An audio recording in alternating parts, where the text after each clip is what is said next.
يا أيها الذين آمنوا استجيبوا لله وللرسول إذا دعاكم لما يحييكم واعلموا أن الله يحول بين المرء وقلبه وأنه إليه تحشرون۔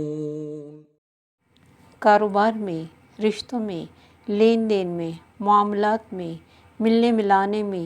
جب جھوٹ بولے گا تو ظاہر ہے فساد ہوگا۔ بعض دفعہ ایک لڑکی اپنے شوہر کے ساتھ سال ہر سال رہتی ہے، وہ اس کے ساتھ اچھا بھی ہوتا ہے، لیکن لڑکی کو پتہ نہیں چلتا کہ وہ اخلاقی طور پر اس میں کوئی کمی ہے۔ بعض دفعہ مدتوں سگریٹ پینے کو چھپاتے ہیں، بعض دفعہ شادی کرائی ہوتی ہے باہر،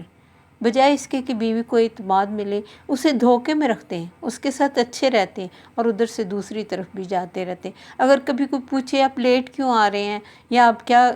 آپ کو کوئی مسئلہ ہے کہ باہر کیوں دیر ہو رہی ہے، تو اس کے 10 بہانے جھوٹ بولیں گے، اور بعض دفعہ 10 سال کے بعد پتہ چلتا ہے کہ وہ تو بیوی بچوں والے۔ پھر کتنا اس بچی کے لیے، اس عورت کے لیے تکلیف دہ صورتحال ہوتی جس نے اتنا ٹرسٹ کیا ہوتا اپنے شوہر پہ کہ وہ میرا ہے اور میرے بچوں کا مخلص ہے۔ لیکن یہ فساد ہے کہ کسی کو اتنی تکلیف دینا کہ وہ اس کا جو 10 سال کا ساری محنت ہے وہ اسے لگے کہ میں تو زیرو پہ آ گئی، کیونکہ یہ قدرتی بات ہے کہ عورت اپنے خاوند کو شیئر کرنا نہیں چاہتی۔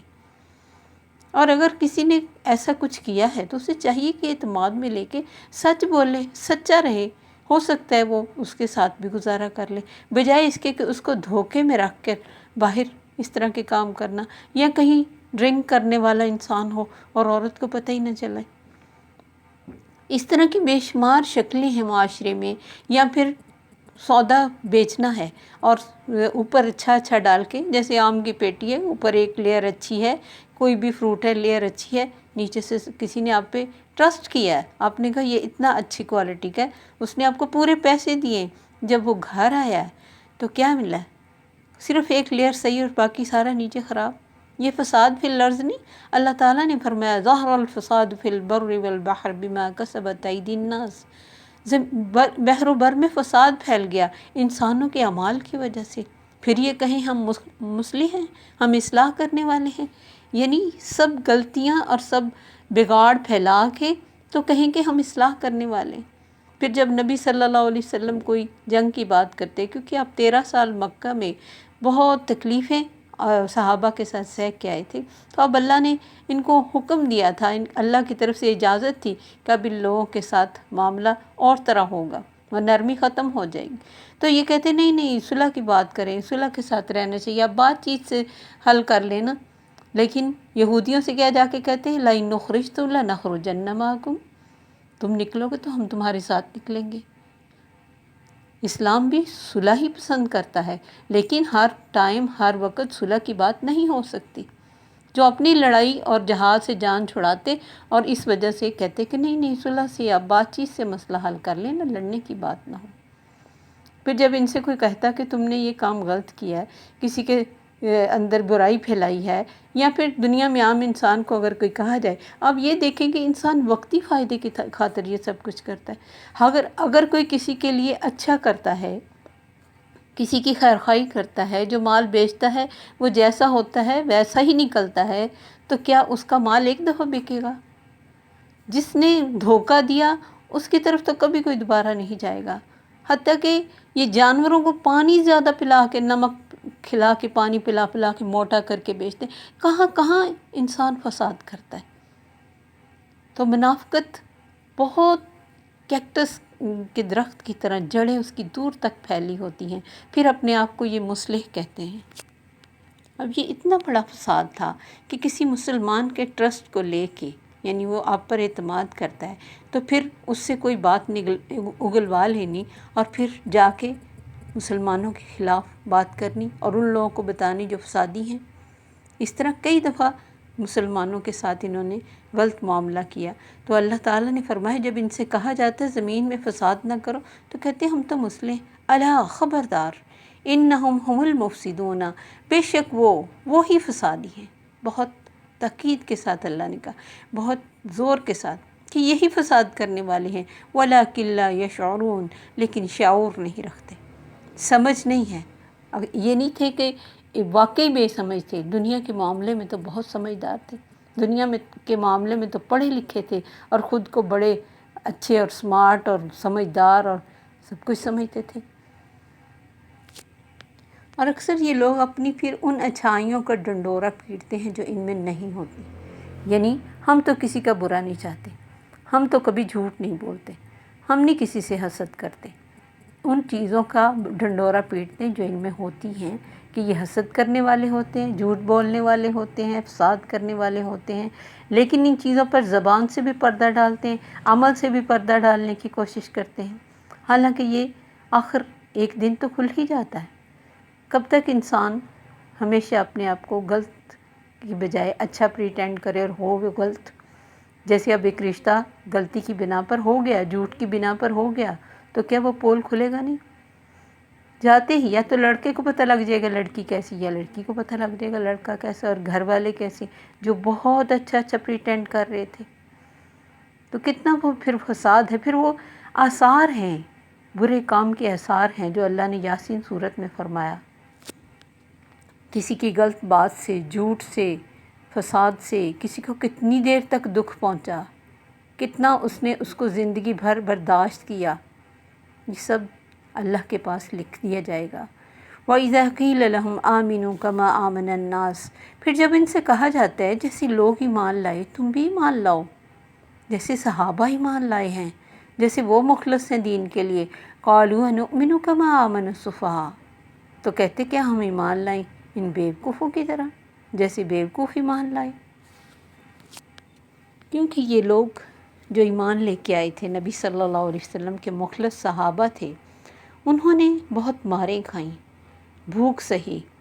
تکلیفیں سہی، ان کے طعنے طنز برداشت کی، اور اپنے گھر بار کو چھوڑا، خالی ہاتھ مدینہ میں آ گئے، اپنے کسی نے ماں باپ کو چھوڑا، کسی نے بہن بھائیوں کو چھوڑا، کسی نے بیوی بچوں کو چھوڑا۔ کیوں؟ ان کے نظر میں سب سے بڑا حکم اللہ کا حکم تھا اور نبی صلی اللہ علیہ وسلم کو فالو کرنا تھا۔ تو ان کے لیے یہ حیرت کی چیز تھی کہ ایک نبی کی خاطر ہم اپنا گھر بار، اپنا آرام، اپنا سکون، اپنا اسٹیٹس، اپنے بہن بھائی، ماں باپ چھوڑ دیں۔ یہ تو ان کی نظر میں بیوقوفی تھی، کیونکہ دنیا دار تو دنیا کے اینگل سے ہر چیز کو دیکھتا ہے نا،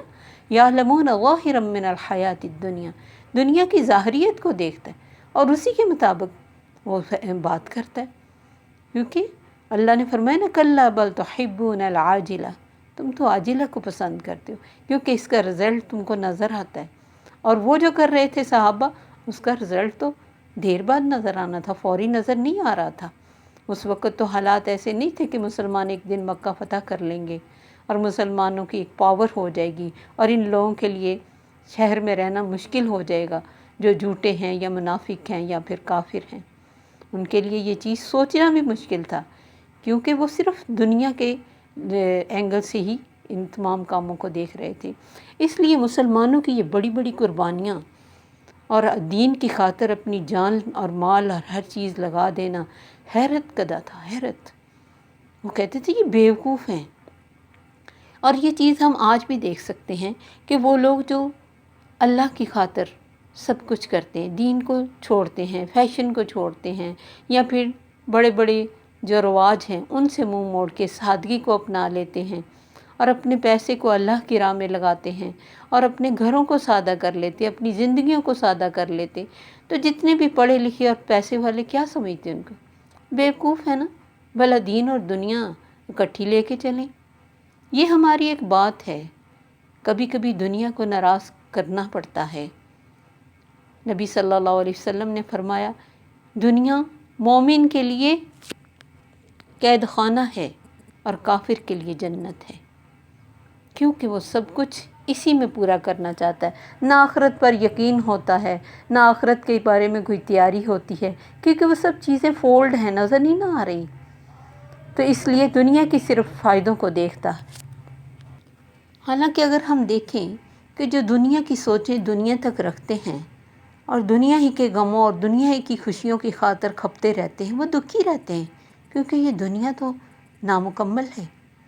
جبکہ جو آخرت پر نظر رکھ کے دین کا کام کرتے ہیں یا دین میں آتے ہیں، اللہ ان کو غم ان کو بھی آتے ہیں، شاید ان سے زیادہ آ جائیں، لیکن وہ بے ہمت نہیں ہوتے۔ انہیں پتہ ہوتا ہے کہ ایک وقت آئے گا جب یہ ساری کوششیں جو ہم کر رہے ہیں، یہ سارے دکھ جو ہم سہ رہے ہیں، ان کا اجر مل جائے گا۔ وہ دکھوں میں بھی اپنے اعمال کو خالص کرتے ہیں۔ انہیں یقین ہوتا ہے کہ ہماری کوئی کوشش، کوئی غم، کوئی فکر آئے گا نہ جائے گا۔ انسان کی زندگی میں جب تک یہ اطمینان نہ ہو کہ ایک دن جگہ آئے گی جہاں جا کر سب کچھ صحیح ہو جائے گا، اسے چین نہیں مل سکتا، نہ ہی وہ صراط مستقیم پر چل سکتا ہے، نہ اس پہ استقامت اختیار کر سکتا ہے۔ دنیاوی فائدوں اور دنیاوی سزاؤں سے بچنے کی خاطر اور دنیا کے فائدے لینے کی خاطر اگر ہم خود کا اپنا ایک اخلاق بنا لیتے ہیں جھوٹا، اور ایک جسمانی خوبصورتی پیدا کر لیتے ہیں جھوٹی، یا پھر زبان کو چینج کر لیتے ہیں، انداز چینج کر لیتے ہیں، تو کیا ہم آخرت کے لیے نہیں کچھ کر سکتے؟ کہ ہم اپنی زبان کو، اپنے لہجوں کو، اپنی یقین کو، اپنے ایمان کو، اپنی نظر کو، اپنی سوچ کو اللہ کی رضا کے لیے کر دیں۔ اگر اس چھوٹی سی زندگی میں جتنے مسائل ہیں، یہ یقین تو بہت بڑی نعمت ہے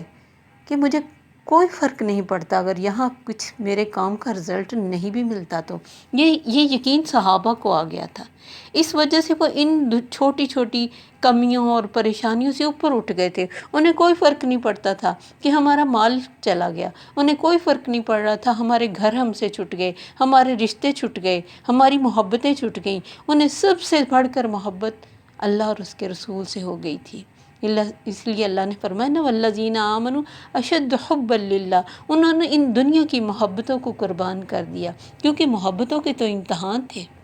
اور آج بھی ہیں